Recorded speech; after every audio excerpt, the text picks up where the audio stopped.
bumi dan air dan kekayaan alam yang terkandung di dalamnya dikuasai oleh negara dan dipergunakan untuk sebesar-besar kemakmuran rakyat.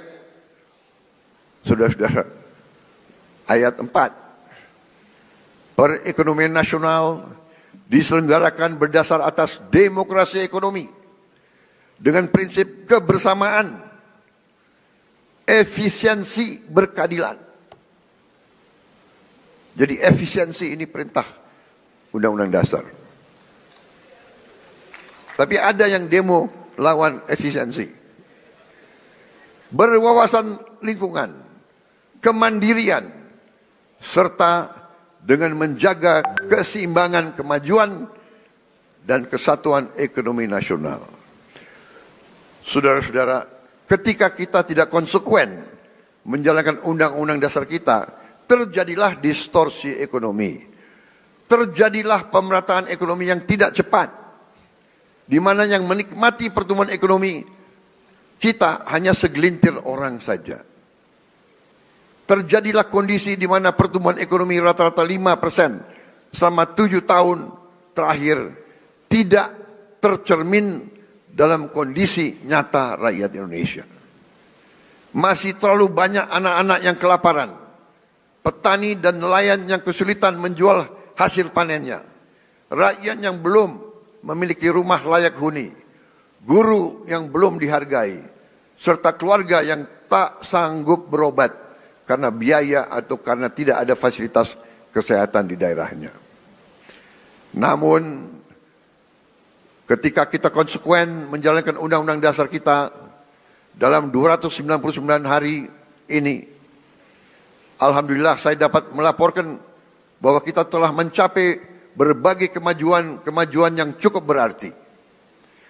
Di tengah konflik politik, konflik ekonomi secara global, perang dagang, perang tarif, ekonomi Indonesia masih berhasil tumbuh di atas 5%. Tumbuh dalam 5,12%.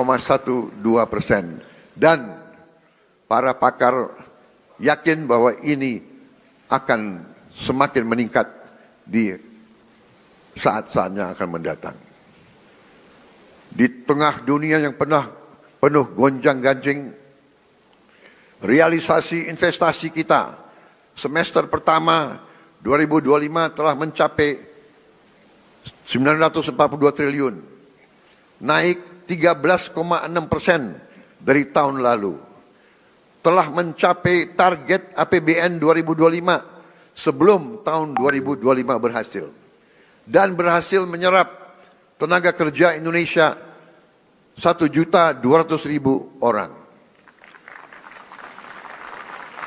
Saudara-saudara sekalian, kita telah melaksanakan intervensi strategis untuk memperbaiki gizi 82 juta anak-anak Indonesia dan ibu-ibu hamil.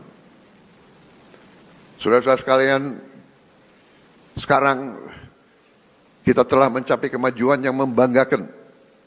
Pagi ini saya mendapat laporan dari Badan Gizi Nasional, sudah 20 juta anak sekolah.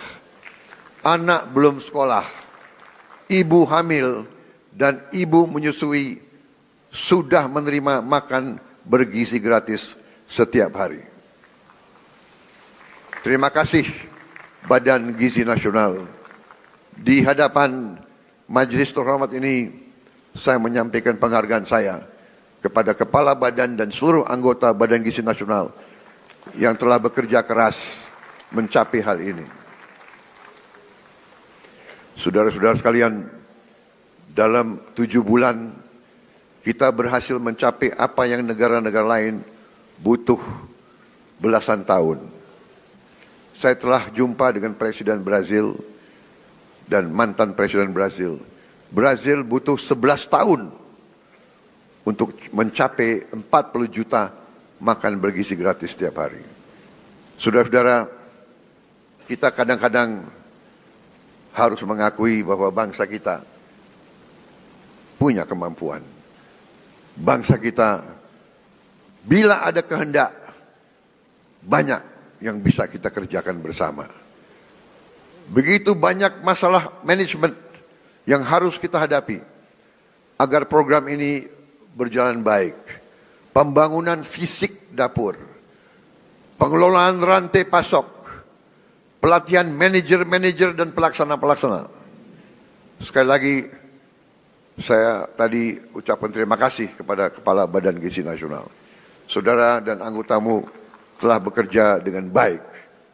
Kita kadang-kadang kalau yang berbuat baik, kita lupa ucapan terima kasih. Kalau yang berbuat salah, kita tidak akan lupa-lupa. Terus diingat. Saya juga ucapkan terima kasih kepada semua pihak yang telah mendukung terlaksananya makan bergizi gratis.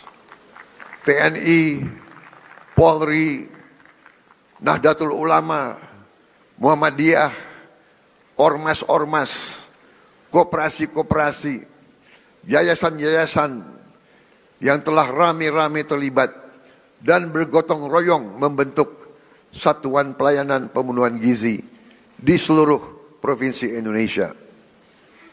Makan bergizi gratis bukan semata program sosial, melainkan fondasi untuk menciptakan generasi yang sehat, cerdas, dan produktif. PBB mengatakan bahwa MBG adalah investasi terbaik yang bisa dilakukan oleh sebuah bangsa. Walau baru berjalan 8 bulan, hasil dari makan bergizi gratis mulai terasa. Angka kehadiran anak di sekolah meningkat. Prestasi anak-anak di sekolah meningkat. Per hari ini sudah ada 5.800 satuan pemenuhan pelayanan gizi di 38 provinsi. MBG telah menciptakan 290.000 lapangan kerja baru di dapur-dapur dan melibatkan 1 juta petani, nelayan, peternak, dan UMKM. MBG mendorong pertumbuhan ekonomi di desa-desa. Hadirin sekalian, tidak ada negara yang kuat yang tidak mampu memproduksi pangannya sendiri. Oleh karena itu, pemerintah yang saya pimpin bekerja keras untuk memutus ketergantungan pada impor dengan membuka jutaan hektar sawah baru di Kalimantan Tengah, di Kalimantan Barat, di Sumatera, di Papua, dan beberapa daerah lain. Selain melakukan ekstensifikasi, kami juga melakukan intensifikasi. Kami mendorong produksi pangan di desa-desa. Kami memotong birokrasi penyaluran pupuk. Kita salurkan pupuk langsung dari pabrik ke petani-petani.